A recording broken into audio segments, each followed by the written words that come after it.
So on the LT2 engine, warm the car up, let it get to operating temperatures for about 10 minutes, and then pull the dipstick from the engine bay, wipe it off, put it back in, check the oil level. Mine is slightly above the half mark. I do have the car at a little bit of an angle right now. So throw it back in there. That's just to give you a point of reference before you change your oil. Again, you want to make sure that the car is warmed up to operating temperatures before you change the oil. All right, so for the oil you want to use, I'm a terrible example. The oil is supposed to be 0W40. I run 5W40. I do kind of beat on this car pretty hard. And you want the Dexos 2 certified oil. That's what GM recommends. For your oil filter, you're going to want the PF64 oil filter, AC Delco. That's what GM puts on the car from the dealership if you have your engine change there, or sorry, your oil change there. There are several aftermarket ones. You just want to make sure that it has a valve in place or a rubber gasket that doesn't allow, I guess they're called anti-drain back valves, so that debris that gets caught in the filter doesn't drain back down into the pickup. In this case, it's got a dry sump, so I'm not sure if that quite works the same. But then you're going to want a drain pan. You're also going to want a ratchet with a 15mm socket. All right, so after you verified that you have all the correct supplies to change your oil, you've checked the oil level before, always make sure that you can open your oil cap, because if you can't fill it up for some reason, that's no go.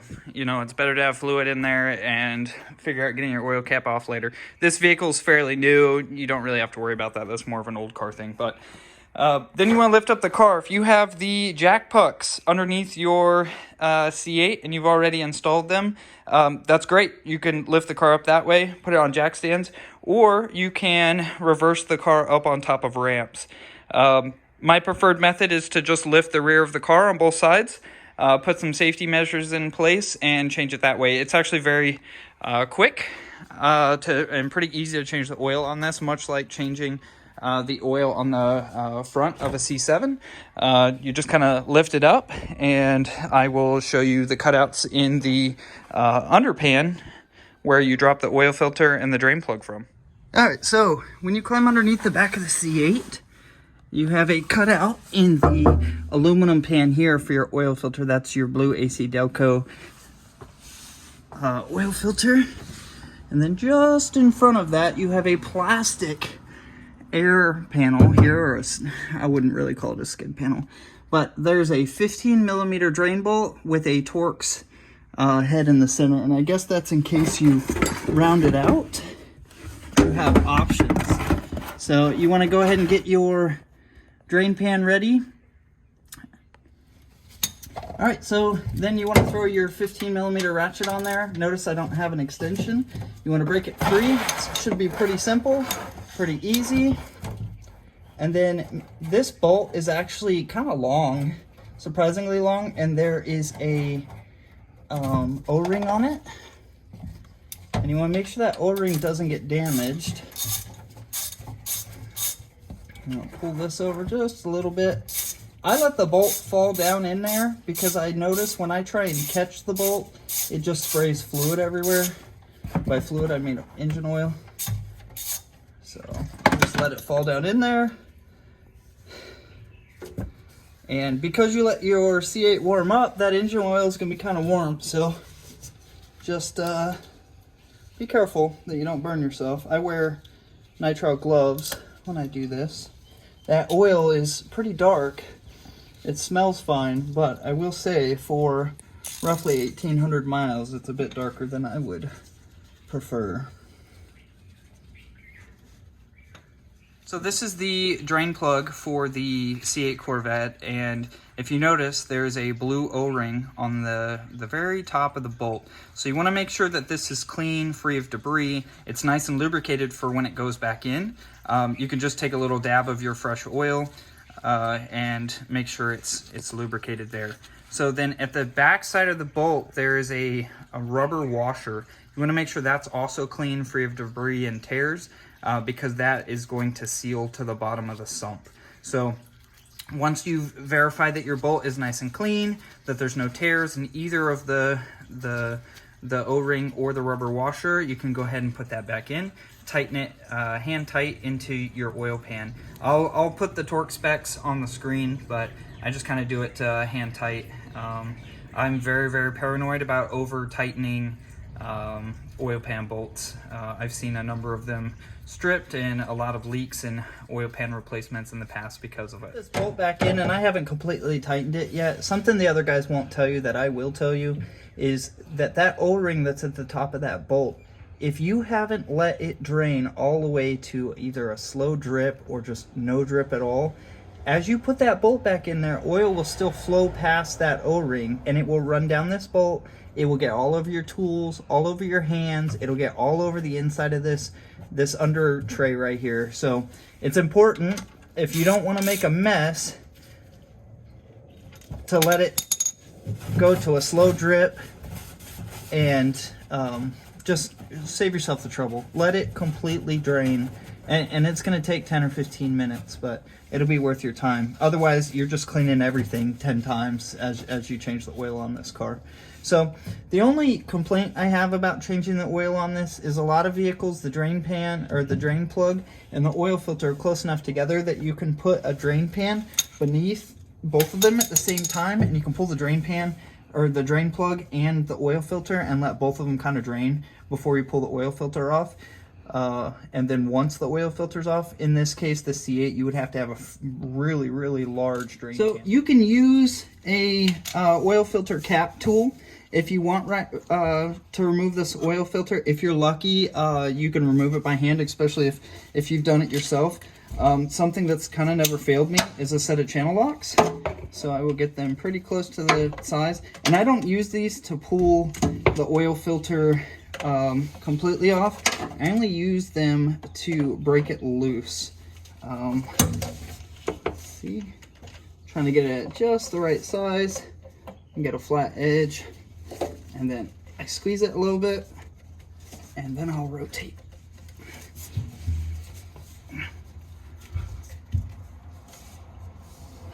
And then once you've rotated, I've hit the bottom of the pan, but it's still pretty tight. So I'm going to rotate again. You don't want to rotate it too much because oil will start coming, which it might. Move your drain pan into place, and then you can remove it by hand. As you loosen it, it should start draining oil. There you go. So what I do is I kind of let it drain until it becomes a slow drip. And again, you don't have to use channel locks. I'm sure someone's going to say something about that in the comments, but the proper tool here is a oil filter cap tool. I get frustrated by those because I don't want to dig through a case and, you know, search for the exact size that fits. I know channel locks are going to work every single time. I do have a fairly large set of channel locks, and I've had that set for probably about 10 years, just for pulling oil filters. But I have my oil filter off.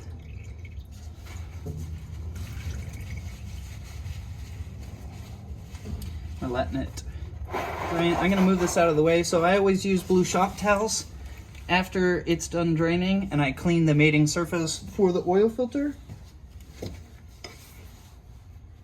Okay, it looks like it's fully drained.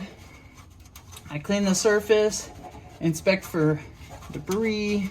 I don't see any. I'm sure by now I would have seen metal debris in the oil that drained from the car. So there's two things you want to do with the oil filter for the C8 Corvette.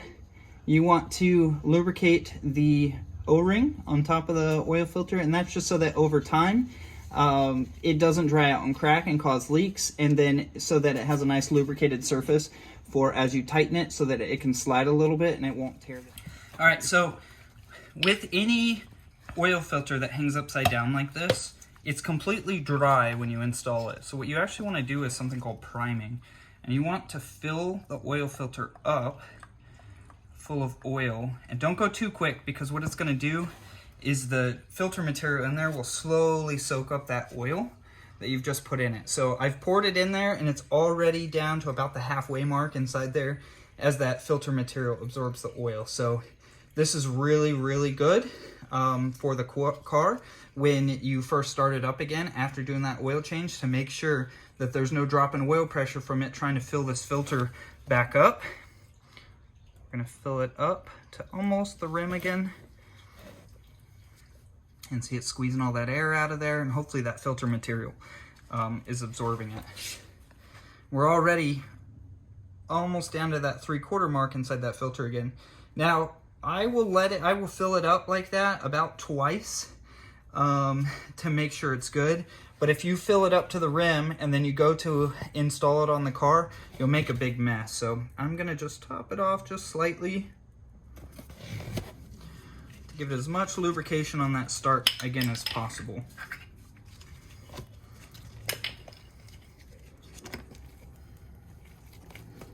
Alright, so once you've primed your oil filter, you've made sure that the mating surface is clean. I like to put just slight pressure underneath and rotate it until it catches on the threads.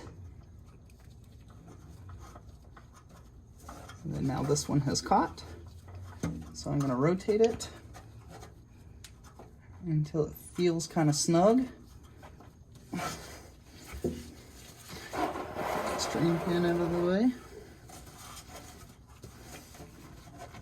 And then I always use a blue towel because I always end up so oily doing this that I can't rotate it by hand. But now I have it hand tight. I'd say mechanic strength tight. And it's on there. Nice and primed. Drain bolt is back in place. So we are going to drag our tools and our drain pan out from underneath the car.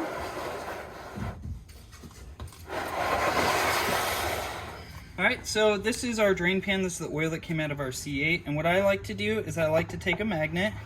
I like to run it in there. I did clean this pan beforehand. And anything that's on the bottom is what we're looking for. And it looks clean. You can ignore that stuff that's been on the magnet. It's nice and clean. There's no chunks of metal in there. You can also look at the surface of the oil and you can see just a slight sheen in there. That's completely normal for a break and oil change like this. Now, if it was super metallic-y, I would be extremely concerned, but this actually looks pretty healthy. If you were going to send off an oil sample to Blackstone Labs, now would be the time to do it. Just catch a little bit of your oil.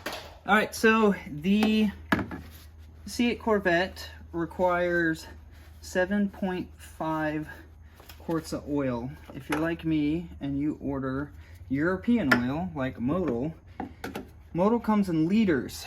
So 7 liters of Modal is actually 7.39 quarts. So you will actually need to order, if you want to hit that exact 7.5 quarts, you will actually need to order 8 liters of Modal. I haven't had an issue with oil overflowing, but if you pour too quickly on most vehicles, with your funnel, depending on how low your funnel goes in there, you'll overflow it. But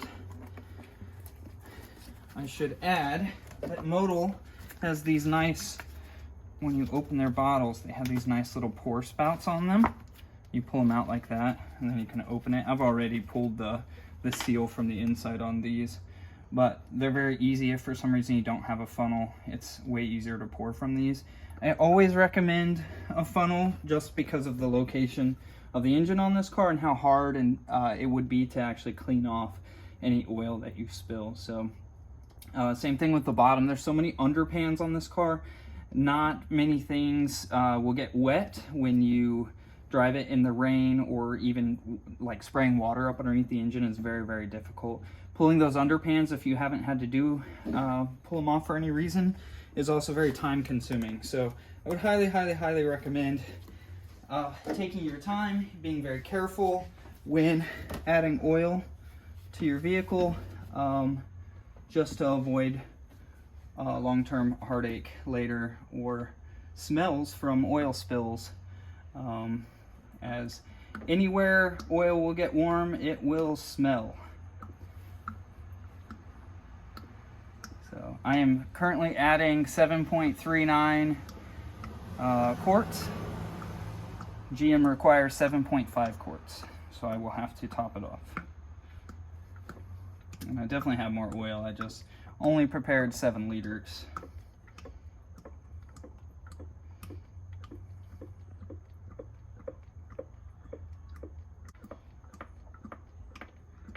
The funny thing about the C8 is the owner's manual and GM both says to check your engine oil via the dipstick with the oil, or with the engine running. That's different than most platforms, right? So usually the only thing you check with an engine running is the transmission fluid. In this case, because it's a dry sump system and the location of the oil and where the dipstick actually goes in to the sump system, it's actually you check it while it's running. So, and while it's at normal operating temperature. So I'm going to pull the dipstick, but again, the vehicle is off. Oil is not where it needs to be yet. But just to show you what it will read on the dipstick, it will read extremely high, way up here. For reference, this is the full mark, the full dot, and it's reading way up here. And that's just because, and I've dropped a rag, that's just because oil is not everywhere it should be, and that made it all the way down through that little vent in the bottom. That's great. So pull your oil filter or your funnel, wipe up any drips that you may have caused, which I dripped a little bit of oil. Inspect the O-ring on your oil cap. This is good. I'm gonna put a little bit of oil from my gloves on there. And tighten her up. It won't make a click or anything, you just tighten her up. And then that's it. You've changed your oil on your C8 Corvette. It's not that difficult to do. In fact, it's like changing the oil on most standard cars on the front. The hardest part, I think, is letting it warm up and then checking the oil level before and after, and just the sheer amount of oil that this vehicle requires. So that's it. Now you would just let your car warm up. I tell everyone, don't get too hard on your car for the first 10 or so miles, because you want that oil to warm up. You want it to clean out all the old oil from different crevices that it's in. But that's it. That's how you change the oil on a C8 Corvette.